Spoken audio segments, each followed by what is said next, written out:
We will also have them online for you. We have microphones. We have beer and microphones.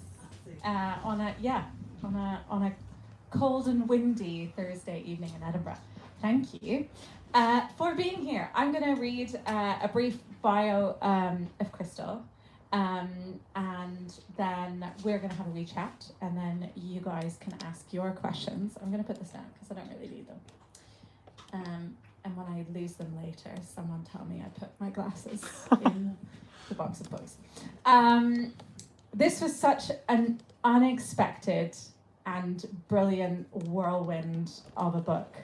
And I can't wait to get into it. But first, a little bit about Crystal, and then you're going to clap, and then we're going to hear a little bit from Crystal's editor, and then we're going to have a chat. So, Crystal Jean's collection of stories, Light Switches Are My Kryptonite, was awarded the Wales Book of the Year. Her recent fiction includes The Inverts and Accidental Darlings.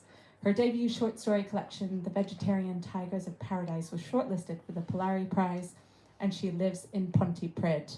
She is with us with Blueprints, which is essays, memoir, and tonight we have a bootleg edition, which is a wee preview, pre-publication in February. So a special treat for us all. Will you join me in welcoming Crystal Jean? Do you want to say a few words as an editor? Can I get you to come on down? And I will give you a microphone just for the online audience. There we go. Thank you. Hello, everyone. My name is Imogen, and I am a representative of Parthian Books, and I edited this book. I just wanted to say thank you very much to Lighthouse Bookshop for hosting this event and working with us. And thank you to Crystal for coming all this way to do the event. And obviously thank you to everyone who came, some familiar faces. I really appreciate your support. And yeah, I look forward to the rest of the event. Thank you. I wonder if I can get you started by asking you to actually tell what is Blueprints? How would you characterize this book? I don't know. I get really nervous about doing these things, but I have to remind myself we're just having a chat, aren't we? We're just having a chat just with the audience. With a beer and With the beer and audience. Yeah. Right. So I would categorise it as a collection of confessional. So we used to call it creative non-fiction back in the day, and now it's called essays. I don't know how I feel about that, because I associate essays with high school, but they're essays, non-fiction, autobiographical.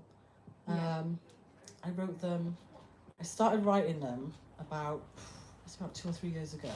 It was just after my mother died, literally just after my mother died. Like within 2 days, I was like, I'm gonna write about this, which is awful. It's just the vulture part of being a writer. And at the time I thought this is a really good way of dealing with it, which is not at all. It's putting a screen in between you and your grief. But I did it anyway, and I thought that what I was doing was really good. So I can, and after that, anything that happened, I had to keep writing it, and it got a bit addictive, and then I went back into my past and continued in that fashion. At the beginning, you sort of, I think you allude to the fact that you were in therapy and you ran out of money for therapy, and then this was going to be a way of processing things. And you also have this tension around like who gets to tell these stories without it being like boring or navel gazing or trauma porn. And similarly, it's like your life isn't small, and you kind of claim that back, this right to tell your own stories. Yeah. So I wonder how you decided what was going to end up in this snapshot of a life for total strangers to feast on and pick at. I wasn't thinking about total strangers when I was writing it. I wasn't thinking about who'd read it at all. And that's partly because it's probably not good to think about that, because I think if you do, it can put a stopper on what you're writing. It can influence you. You can get nervous about how it's going to be received, and you might sort of self-censor. So I was trying not to think about that. But I also thought, this is probably going to get published by an indie, and I don't know what kind of reach they have, so it might not be that widely read, so it might not matter how honest I am. I think in the book you say it's like being naked in the dark. Yeah. Yeah, and it's incredibly beautifully both like tender and brutal in how much of yourself you put on the page. So I wonder do you want to read a little bit first? And then Okay. yeah, just to Okay. give people a flavour of the All right. prose. Okay. This bit is not representative of the whole collection. There's the odd bit in the odd essay where I get a bit ranty, and this is one of them. I think ranty, kind of a bit monologue-y, but it's not. The rest of it isn't really like that. Originally this was going to be the last essay. It's what did I call it? Only Some Men Are Lumberjacks. Yes. It's about after me and my ex-wife broke up, and I started writing about the breakup as soon as it happened. Literally as soon as it happened. Detect a pattern. Yeah. And it was going to be about breakups and about the end of marriage and just that weird feeling when, you know, somebody's not yours anymore and you're not theirs. And we were still living together. And then like 2 weeks after, they came to me and said, "Do you know what, I think I'm trans." And it kick-started this whole thing, and it just changed it made me think about my own gender in a big way. And so the essay completely changed course, and this is a bit of it. Okay. When I was little, I wanted to be a boy, but I didn't think I was a boy. That used to be the way you told the difference. But I was going to turn into a boy. I knew it. It felt inevitable, fated, natural. I would be George Jeans. Mental note. Great name. Shut up. What about dresses? What about feeling okay in dresses? Truth or suppression? How does one tell? What about the times when getting fucked and I manage to stay inside my own head and body for the duration and it actually feels good? What about the fact that I use the word duration as if the act is something I must endure? What about that actually? And needing 3 gin and tonics and a spliff first? How about the fact that I force myself to concentrate on feeling female for the duration, and if I manage it for more than 10 minutes, I feel I've achieved something, like getting a trophy for climbing an inhospitable mountain? What about the time Griffith told me I had the most masculine energy of anyone he'd ever slept with, and I took it as a compliment while also feeling uneasy, because it felt like he was trying to tell me something? Can you be trans exclusively in bed? Is there a label for that? How about the fact that every single one of my fantasies involves doing things to other people, never receiving? And weren't Stonebutch lesbians just trans men living in the wrong decade, and that's why they had the blues? Can you call yourself a top if it's just about hating your body?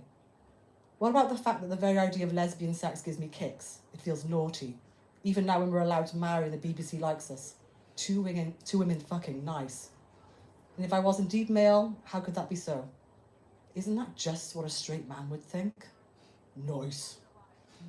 What about the fact that when I picture myself as a man, what I really feel is repulsion? And how do I know that's not really just repackaged shame? But when I picture myself as a boy, not a little boy, a young man, that feels the closest thing to correct than anything else.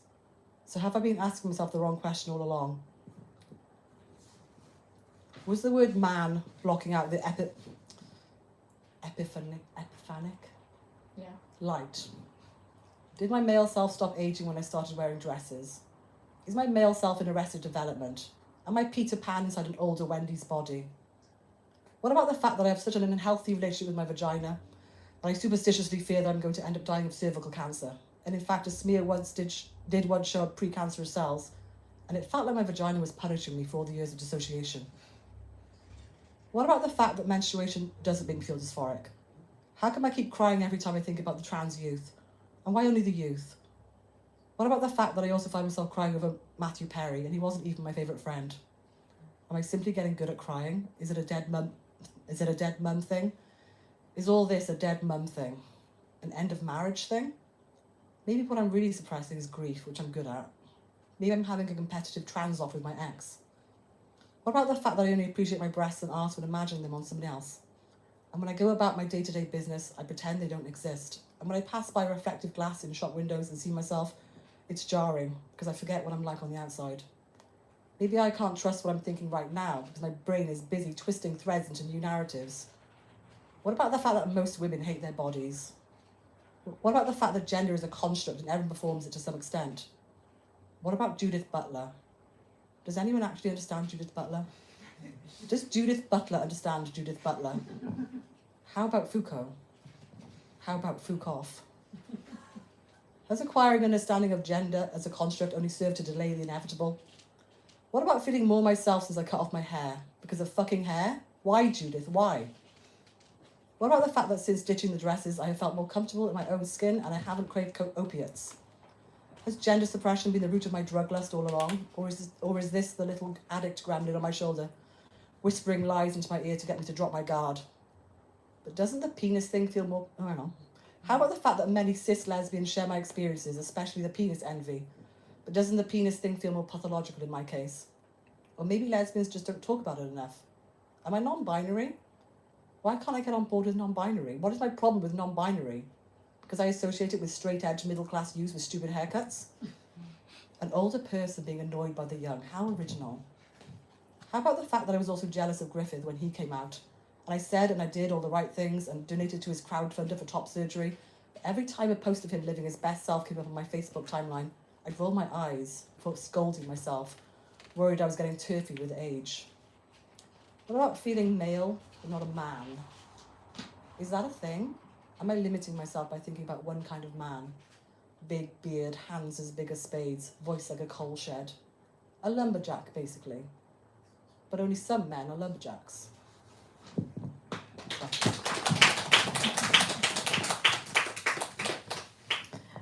Thank you for that. I think that does capture a lot of the general tone of the book, both in that you don't seem altogether too concerned with how the reader is going to perceive you. And I should be. No, because I think it's so human and so messy. That thing of not always having the answers. And I feel like essay after essay, you don't settle on a definite.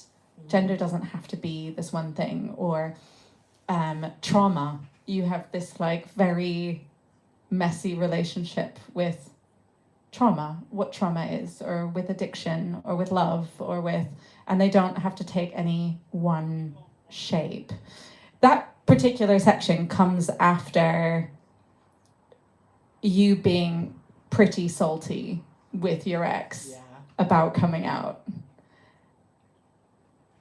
How do you navigate putting the messier things in a time when the world is so brittle and unwilling to give people grace, and we police each other and ourselves so much to just be like, actually, this is what that was like? Nervously. Yeah. I mean, I said I don't think of the readers. In that essay, I did think of the readers because it was at a time, I wrote it about 2 years ago, and I thought, I feel like I'm going to get shit from both sides for this one. But I wrote it anyway, and I think part of that is because I feel this guilt that I'm writing about my loved ones.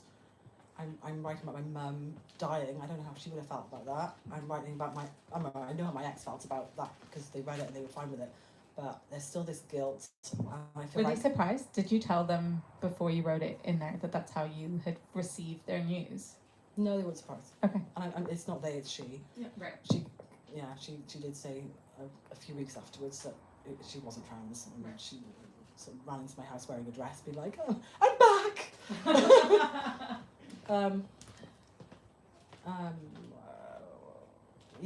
I felt guilty though, nonetheless, and I don't know which one of these you read, but there was an early draft where I think I was more scathing, and I took a lot of that out because I felt super guilty. This was just before it went to like the proofread bit.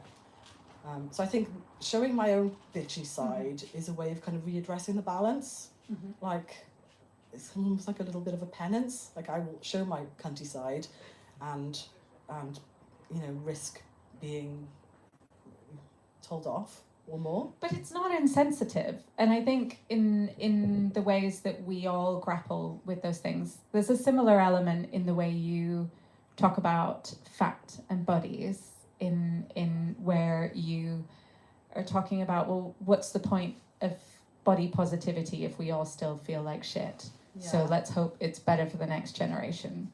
because now I feel like shit for not feeling great and embracing it all. Can you talk a little bit about that essay? Yeah, it was about body image. It was about when I was younger, I had some pretty serious, not serious, kind of anorexic tendencies where I got quite big when I was about 15, and then I starved it all off, and I think I've had sort of disordered eating ever since, and I wanted to write about it, but I didn't want to have this like neat kind of. I'm quite contrarian, and the whole message now is self-love, radical self-love, and I've been trying to do that all my life, and it hasn't worked. And I think that essay was me kind of being like, can't I just please hate myself again? Can you please just let me hate myself? I was happier then. Yeah. If we go to so trauma, again, you have this relationship with the very word that is trauma, that is it's become this TikTok social phenomenon that is stripped of all meaning. Yeah. Can you talk a little bit about writing that, the journey from the eye roll and everything being trauma to... It's just how I exist all the time. I'm constantly... it's really tiring never having a fixed view on anything. And just, the older I get, the more kind of eye-rolly and scathing and just about everything. But I can't stop but challenge myself 5 minutes later. So so a lot of my friends they're all kind of my age, and we'll all get together down the pub and sort of slag off all these young'uns overusing trauma. But we always will end up then talking about how maybe we should be talking about trauma more. And they've got a point. And that's kind of what that essay was started with. Yeah.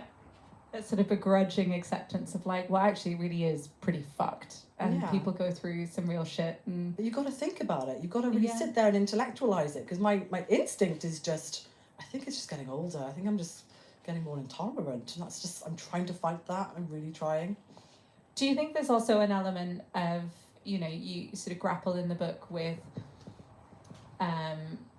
class and about sort of an outsider or a perspective that is kind of quite intolerant of anything you perceive as self-indulgence, and you are hardest on yourself for anything that might be perceived as being sort of middle-class softness. I wonder. There's a lot of readings here though. There's also the kind of the gender thing, the self-indulgence of talking about your feelings, and also the kind of 90s thing of being tough, being a tough 90s girl. And but the class thing as well, definitely. You don't, is that a class thing though? Because I'm not sure. Growing up in the 90s, I'm not sure that it was cool for middle class people to talk about trauma either. Right. I'm not sure it was cool for anyone to talk about it. Or maybe, I don't know. Yeah, I feel like there's, essay after essay, you go on this whole journey where you haven't quite decided. I haven't decided. But if we were to talk about class, so you talk about class towards the end of the book, in a literary context and in the context of university, and can you talk a little bit about your experience of writing and being published and writing the stories? Yes, I can. Yes, please. Okay, so what I've noticed, so I've my first 3 books were published with Honno, which is this little Welsh indie, and then this is Parthian, which is another Welsh indie, but I've also got 2 out with Borough Press, which is an imprint of HarperCollins, so it's London publishing, and I find that they're really squeamish about talking about body parts or anything physical.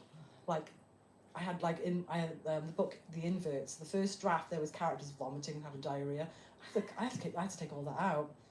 And I feel is this a middle class thing? It's just this left. So you can have childbirth, and I mean some of it is pretty visceral, sex and anal sex, but vomit and shit was not. I mean, he vomits into his own pubes at one point. Oh yeah, that wasn't taken out, was it? No. I feel like I took that out.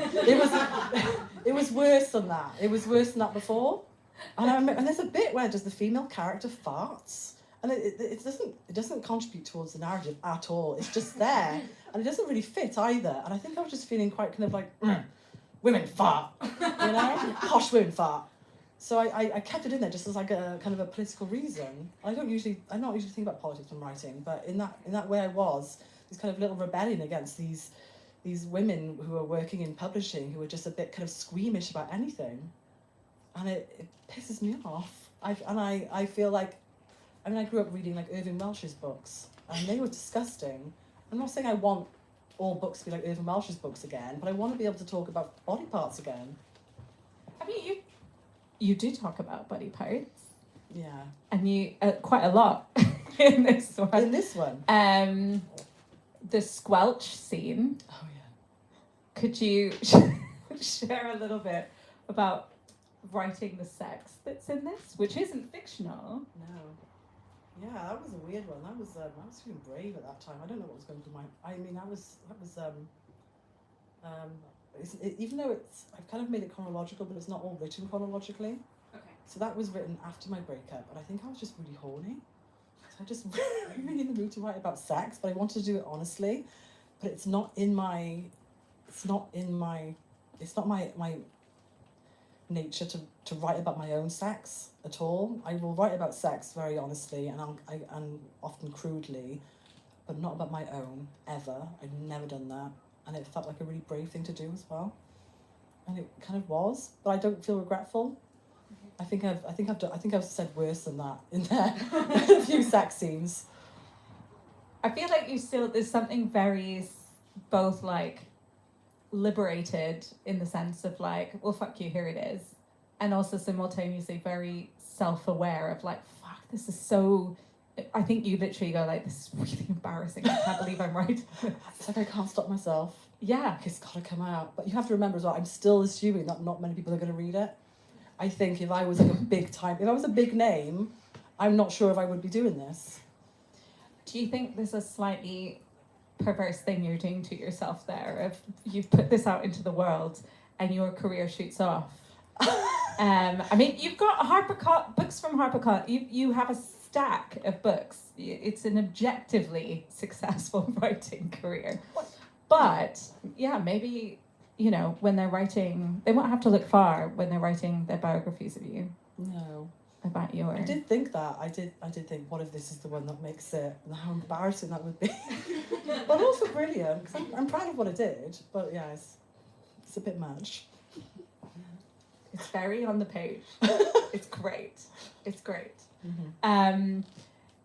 Going back to some of what you were saying around being the tough girl or around gender, you have at one point you say you're more comfortable with male-coded self-sacrifice. Mm-hmm.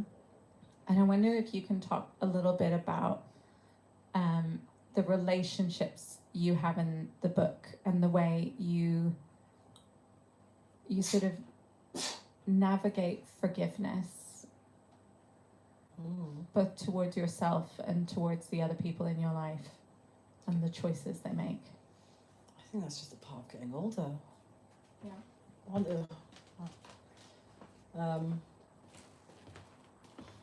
Trying to have more grace as you get older, and just also getting a bit kinder. Because again, when I was younger, it was very this kind of tough girl, and not just tough, but also just sort of a bit narcissistic and not refusing to see other people's point of view, not even considering it. You're just living in this self-involved world and you pretend you don't give a fuck about anything, but you really do deep down.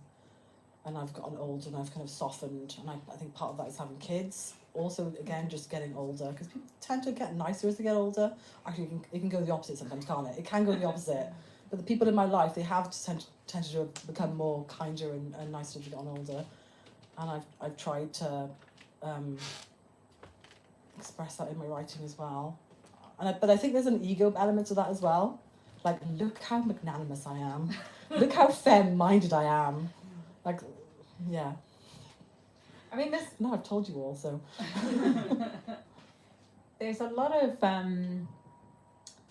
loss and a lot of death in the book. Mm-hmm. I think it was a bit too deathy. It was quite deathy. I mean, I could have gone it's your life, right? I mean, it would have been weird to write any of them out to make it less deathy, like, you know, not talking about the people you loved that clearly you shaped along the way. But you do death in a very off the cuff way to then process it through a whole essay. So I think as a reader, there's something really startling about the way you will have us meet that loss. So the loss of your friends or the loss of your mum. There's a, you know, and then she was dead a week later. And then, you know, that was when mum died. And I wonder how you approached something that was biographical and true, and while being resistant to the idea of talking about trauma, putting them in this book. I think it's a reflection of how I feel about trauma, in a way, because I have this resistance, and in a way, writing about things is a way of, it's a guard. You're not really, people talk about processing grief when you're writing, and that might work if you're doing like the kind of automatic writing that your therapist might have you do. Mm-hmm. But when you're writing as a writer, you're crafting, there's a block there. You're not feeling things. I mean, you might do on the first draft. The first draft when you're pouring it all out, I felt things. But then afterwards you just go into this kind of you're in editing mode, and it cuts off all feeling. And I guess that does kind of very well represent how I deal with things like grief, and that I do just because I'm still haven't quite dealt with my mother's death. Like I have allowed myself to think about it and feel it. I've cried and stuff, but I put blocks in. I'm not really like wallowed in it. And I think that's reflected in the craft of writing. Mm-hmm. Yeah, it's not wallowy and it's not flippant, but it is like, I feel there's like a very carefully crafted ambush at times where you, as a reader, I was like laughing at moments that must have been unspeakably heartbreaking to experience. Yeah. And yet you seem to also have like this crystal clear recollection of whole conversations from the time. I mean, they're not, I mean, I don't remember things word for word. Right. Like if you're going to write creative fiction, creative non-fiction, I remember the gist of them, I remember what was said, and sometimes I remember exactly what was said, but a lot of the time you have to be a bit inventive. Which is not, I guess it depends, there's so many debates about this, but I can't remember things completely word for word. And yet they're true. They're true, yeah. They were said, but they're not like exactly verbatim. Yeah. And then that leads to like conversations about, well, how is it the truth? Is it the truth? And it's close to the truth. Again, there's that self-awareness in some of the essays where you're like, well, it almost became true, or a particular interaction is like, well, that's after that was how you chose to remember it, and therefore how it meets the page. Can you talk a little bit about like what that is in terms of craft, or how you gather these stories or these memories or these recollections and put them in your fiction as well. Some of it is pretty auto-fiction. Some of it is, And then the difference between that and then writing. I mean, back in the day I used to write diary, so I had actual proper source material, and I would even transcribe actual conversations I'd had. But now I have to rely on my memory. But what I've learned about writing non-fiction... You don't have a diary anymore. No, I don't have the time for a diary anymore. But what I've learned is that, for a start, if you write about things that happened in the past, the act of writing about it will pervert what happened in the past. So now if I look back in time, I'm not sure, is this my memory or my constructed memory that I used for writing this thing? And that's kind of weird. But also you learn you can't really trust your memory, and you can't trust other people's memories. So my first book, Vegetarian Ties of Paradise, which is basically memoir, but I've changed names, it's completely memoir. And there's two lies in it, but otherwise it's basically a memoir. There was this one chapter called Dad's Drugs, where I just sat my dad down and asked him to talk about all the drugs he's ever taken. And I had a pen and paper and I wrote it all down, and he sat there, he was stoned, and he just went through all the many drugs from the 60s to the 90s. And then when it came out, I showed it to him, and obviously he was proud because that's part of his brand. But he was like, that never happened. I'm like, that's what you said. I wrote it down. No. So even his memory of his own past, and that's just him. Right. So you can't really trust what we're saying. But this one is non-fiction. Do you think you've had to approach putting other people in the book differently to when you've written where you've dressed up the memoir as fiction? No, it's not much different because that actually was written as non-fiction. I literally just changed the names at the last minute. The last minute, there was like it was getting close to publication, and an editor was like, "Are you everyone okay with this?" And I was like, "Oh, I'm not sure actually." So I didn't just change people's names. I also changed their appearances. Otherwise, it was written in the same way as that was written, but with a lot more distance because it was going back to my childhood, whereas this was just written like based on a couple of years previously. Okay. On the fiction side, can I ask a little bit about the shift in the fiction that you've been writing, where there is this autofiction, it's very contemporary, and then you move into historical fiction that is very decadent and manor houses and all the rest of it. What happened there? I wanted to make some money. Yeah? Well, I mean, okay. So the Inverts is it's about a sham marriage between a lesbian and a gay man in the 1920s, and they're rich and they're terrible people, and they're just awful, and it was the first book that I'd written, or the first idea I had, where I thought I think I could sell this to an actual literary agent because it's got a hook, and they like that kind of shit. But don't get me wrong, I really enjoyed writing it. I loved it. I'm not ashamed of it, but it was very different to what I normally do. And there's that little kind of cynical edge to it. But also I was basing it on the relationship between me and my daughter's father, loosely, and other characters who were in that also kind of feature in it. So it was kind of a way of writing about him without writing about him, because there's like lots of money and 100 years between us.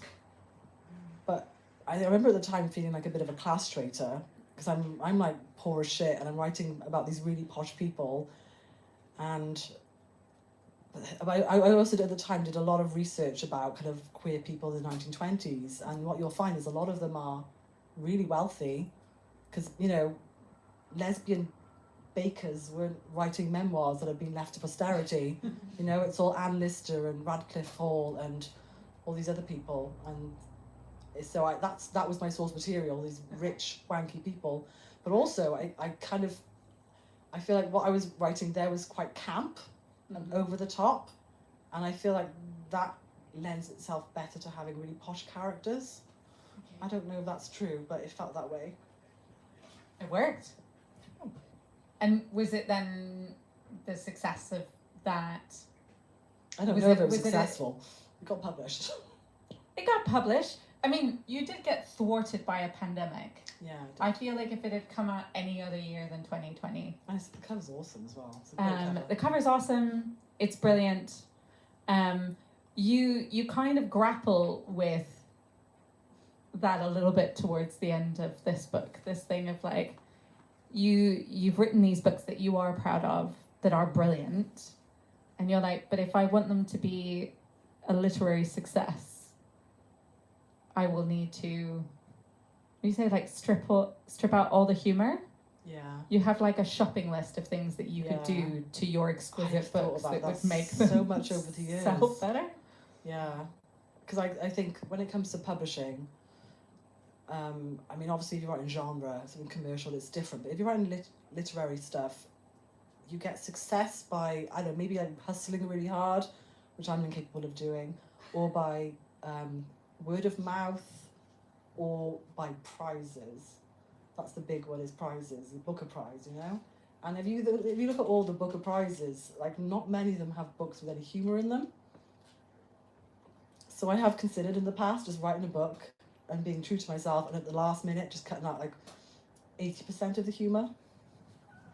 Like 80% of the book? Yeah. That's why I haven't done it. And I think there have been some Booker Prize winners that have been a bit funny, actually. There have been some, but they're quite rare. And I feel like you have to write something that is really kind of, really serious and deep and dark and cerebral to kind of get that kind of attention. So I've considered that in my most cynical, desperate moments, but I haven't done it. I wouldn't do it because I get too much joy out of being funny. You say that now, but when that book eventually comes out in a few years, and then everyone comes back to Blueprints and gets to read the Squelch story and know the origins of cynical you that went and wrote this book. Yeah, I feel I can't talk about the Squelch story because my girlfriend's here, and she hasn't read this yet. But I did tell her there's one chapter where I've just talked about all the good sex I've ever had, and she was like, I think I might give that one a miss. Still worth it. One sec. Shall I time check and just make sure? Yes. Does anyone in the room have questions? Or anyone that is online have questions? Yeah. Oh shit, yeah. Because I have loads.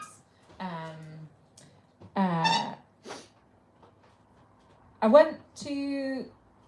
One of the things we haven't touched about in the book is you have a whole series of essays that touch on motherhood and both the brutal experience of giving birth. You really sold that downstream. And then being a parent and raising sort of neurodivergent children. Yeah. And again, you grapple with that thing of neurodivergence being this very modern phenomenon. And also, your kid's dad was diagnosed with ADHD in the 80s, so it must be real. Yeah. Is your reflection in the book. Can you talk a little bit about putting those stories in here? Yeah, actually, interestingly enough, so my son, who's 4, who I have no blood connection to because my ex had him with a sperm donor, he's being assessed for autism and probably ADHD as well, and it's quite likely he's 4. And yesterday, my daughter, who's 12 and who's obviously a bit spicy, and she's got ADHD, it's obvious that she had ADHD. She went for an ADHD assessment yesterday, and they came back saying, "Well, we think she might have autism as well." So it's the whole spicy brood. And it's, yeah. So I'm processing that now, and I remember when my ex came out to me as. First of all, she thought she had ADHD, and then she started thinking she had autism, and I was like, "How can you have autism? You're an extrovert, and you're happy around people, you're sociable." I've had to kind of realise over the last couple of years that I'm a dinosaur, and it's not just me though. It's like the interpretations have changed, you know. Yeah. And it's the same kind of with the trans story, where like I grew up at a time where being trans was born in the wrong body. You're born in the wrong body, and that's all there is to it. And you have to change sex, or because it's been a horrible life for you.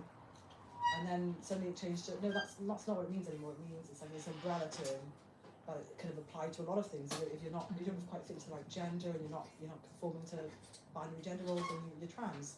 So that, and then also with the autism one, where it just completely changed. Where a few years ago it was like, well, if you find it hard to relate to other people, then you have autism. And then I know a lot of people who have been diagnosed with autism who can relate to other people like too well, because it's like a two sides of the same coin thing. So I've had to reassess like all the things I used to know. But again, I'm not alone in that. We've all had to reassess because we're learning new things. You have this with your daughter. You really wanted to make sure that she had cool ADHD role models. Yeah, and there are many. Very many, to the point where when somebody has a bit of an, "Oh, I'm so sorry, I'm discovering that she has ADHD," that she's like, "What do you mean? It's obviously cool." Yeah. But it's so opposing. You have people who I know a lot of like working class men who were ashamed. So I can't say this because it's on live stream. I know people who've come out to me in private and said I'm autistic. You can't tell anybody. Right. And like men, like working class men, Mhm. they're not proud of it. They're ashamed of it. It's still a stigma. And then there's other people who are like really, really happy to have to have that diagnosis of Mhm. autism, and like celebrate it. Yeah. It's completely these two worlds, and you forget sometimes about the other world. You forget that there are still people who think it's terrible. Mm-hmm. And I live in that bubble where we're my family on all sides. Mhm. There's so much spiciness, and my friends. It's just a given that it's cool and it's great. Yeah. And that's not the real world, though, is it? But it's not. Mhm. It's not the whole world. Yeah, you also seem to have a bit of it, because with your ex, you were quite salty I was salty. towards the end. You were exhausted with her journey of self-discovery. I was, yeah.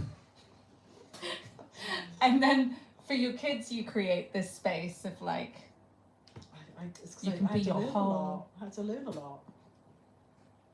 I had to learn about what these things really were. It wasn't just that. It was because I was hearing about it day in, day out, day in, day out. My mother had just died, and that was all I was hearing about. So I got worn down. And you had fallen out of love. You kind of write about that in Yeah. I think there's like, when did you know? And you're like, a year ago. Yeah. Just like, what the? She found out 2 weeks before. Yeah. Different timelines. Yeah. And she read that. Yeah, she will have read that. She read it. Yeah. She was fine with it. Okay. I feel like it must be its own thing to be a writer who collects these stories that the people around you must expect that they're going to show up. Yeah. I don't think that. I feel like I used to write this kind of more memoir stuff when I was younger, and I feel like I got it all out of my system. And so everybody probably thought, oh, she's got it all out of her system now. She's not going to do that. She's doing historical fiction now. We're safe. They're not safe. But I would never write. For example, like I wrote quite honestly about my ex, because my ex is really cool and really comfortable with being written about. I knew that she would be cool with it. Mm-hmm. And like, I guess writing about dead people. I mean, where do we land on talking about dead people? But, Yeah. But even like Did your stepfather, has he read the pieces around? No. He's not going to read it. Okay. He doesn't ever read anything I wrote. But I wrote all about him in my first novel. And Okay. like he was like, I mean, I'm really fond of him, but he was quite problematic with my mother. I wrote all about it, and he never read it, but my little sister did, and she was really upset with me for writing about her father that way, because it's my half sister. Okay. But I feel like he comes out in the hero in this. He comes out really well. Yeah, I think he'd be okay with it. And I don't know how he would feel about the fact that I'm writing about, his wife, my mum's death in that way. But I do know that on a couple of days before she died, she wanted to do a little Facebook video where she talked about dying. So I feel like that kind of gave me permission. Like, if she was happy to do that, then surely it's okay. Yeah, the only thing I could think of is just, it's so visceral the way she is on the page. She's so tangible and it goes so quickly that I don't know if I can understand someone not wanting to relive those days. I don't think my sisters would want to read it. I think it would cause them Right. pain. I don't think they'd be angry with me, but I think it would remind them of it and be painful to them. With the way that you generally, so the book has deals with grief, addiction, loss, suicide, sexual violence. Like there's a Rolodex of every hard hitting experience that really birth that someone could come across. And you have both this incredible sensitivity, it feels like, to your readers and to yourself, but also there's no trigger warnings. There's no, this is what you're going to get. There's this is life. And so how do you imagine readers encountering it? It depends on the reader. Again, I have said, I'm not really thinking of the reader. but in a way I am, but I'm thinking that the reader is me. I'm just imagining that I'm writing for people like me. And I just assume they'll get it. That I'll just have this, there'll just be a certain amount of people who will just really like, yes, I connect to this. Okay. I don't know if that's the case though. It's probably good that I'm not thinking about that. I mean, maybe that's just necessary to write biography or self. Yeah. You're resistant to the idea of writing like trauma porn, and I think one of the ways that the book is sort of framed is like not another trauma story. But is it though? Maybe it is. Is that me having my cake and eating it? Like I'm gonna like write about my trauma and then like bitch about people writing about trauma. God, it's horrible. You look really nervous that it would be actually interpreted as another trauma story. Yes, I haven't even read a lot of trauma narratives. The only thing I've read was I tried to read is it A Little Life? I couldn't get through it. It was just, this is too much, and that to me is trauma porn. Okay, so like I mean, but that is unrelenting misery with no humor. But there's a difference between the Booker. trauma writing and trauma porn, isn't there? And that's trauma porn. Right. Did it win the Booker? I think it won the Booker, or it was on the short list. Yeah, it was a massive. Massive success. It wasn't. Yeah. As a bookseller, it's also one of those things where it feels like you need to prepare people because they're all told, like, here is this amazing novel. You should read this amazing novel. And it's like, and it's also 800 pages of sexual violence and misery and death. Yeah. And it's not funny. And I feel like I was trying to put a bit of humour in there, just like lighten the load. It's 160 pages and it's funny. Yeah. If you're gonna do the hard things, then. But I wonder about like, now it's out in the world, and you hate marketing. You have an Instagram, which I wish I had known before I started the book, but you handily only introduced that fact in the last chapter, or like second to last chapter. You don't want to market it. You love events and having to be a public face for your writing. You kind of call bullshit on the sense of like, can I not just write the books and then the books do their own thing? If you were, to the people in the room, if you were going to do your elevator pitch, you get to practice this because this is like the pre-launch. The book's officially not out until February. Mm-hmm.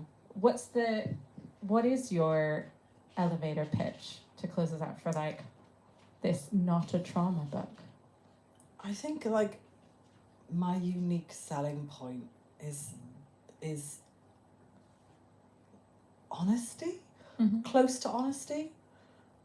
Again, you're going back to like, I'm not going back to, but thinking about how trying to write honestly about your life and all the impediments there are to that and all the ways that you can't really do that and maybe you shouldn't do that. But I try really hard to do that. But it's flawed because I'm holding a lot back. I'm not being completely honest all the time because I couldn't do that. It'd be really boring. Boring and just really bad for me and bad for everybody else. But as it's oversharing. Yeah. And I think, is that a unique selling point? I guess it is for some. Mm-hmm. If you want too much, If you want too much with a really crisp turn of phrase. Yeah, I mean, I'm good right there. I know what I'm doing. It is brilliant. And I devoured it, and I had to like print off, because the physical book hadn't arrived, print off the individual essays. Oh, you got a PDF, didn't you? Yeah, and so I was like, but the book is coming, and I was like, but you talk about all the salty bits. I think the old PDF has had some of the, I think that's had some of the saltiness taken out. Only the odd bit, but it's like the too salty bits, It's not too salty. Did you like the salty? I like the salty. I salty. I feel like we're messy people, and I think you give your reader permission to forgive themselves for having like really shitty reactions to things because it's human, and then you get there in the end. And I guess the more kind of shitty you are, while still being relatable, the more a reader will also then feel consoled by that and better about themselves. So really, I'm doing a public good. You are, that's, yes, There we go. yes, a public service. Because it's not self-flagellating, but it is, it's like, yeah. And you come around on a lot of things. Yeah. After the messy, no one is fiercer than you as soon as somebody else has their own shitty reaction. Yeah, that's true. Are there any questions in the room? Yeah, go for it. So in the excerpt that you read, there's you're asking a lot of questions, and I'm just wondering, are there any conclusions that you came to while writing it? Because you said it was kind of like a therapy type thing, like writing life therapy. Are there any conclusions that you came to while writing that you weren't expecting, that kind of helped you when you were writing it? In that particular segment? Just in all of it. Oh, I mean, in that particular segment, the conclusion I came to was I don't know what I am, and I don't really care anymore. Because I'm exhausted. I'd spent so much long thinking about it deeply, and hearing my ex talking about it deeply, I just got a bit kind of jaded by the whole thing. I thought, I don't give a fuck anymore. It doesn't matter, you know. I kind of came to that conclusion with a lot of it. Actually, I kind of tied myself out with thinking about things, and I just came to the conclusion I don't know. I really don't know. I have a lot of clever ideas, but I don't have no answers, and I shouldn't have answers, because that's who should have a definite answer. Definitely don't have this kind of mono kind of this reductive mono narrative. I there are so many answers and I don't have any of them. But maybe that's your imposter syndrome. Maybe you are entirely entitled to having the answers. That'll be the next book when you've nailed down all your opinions. If I nail down my opinions, it means that I've just gotten really old and bigoted and awful, and I'm fighting that. Good for you. Do we have any other questions in the room? No. Then I think we can call it there. If you would like a copy of Blueprints, we have copies. It is the bootleg edition before the hardback comes out, so you can get this one and then another one in February. And we have a pay it forward system, so if you are too broke to buy a book, somebody has already bought you a copy, and you can just come to the till and say you want it with pay it forward. And the same applies to anyone watching online. Which leaves me only to ask you in joining me in thanking Crystal Jeans for being with us tonight. Thank you for coming. Will you scribble?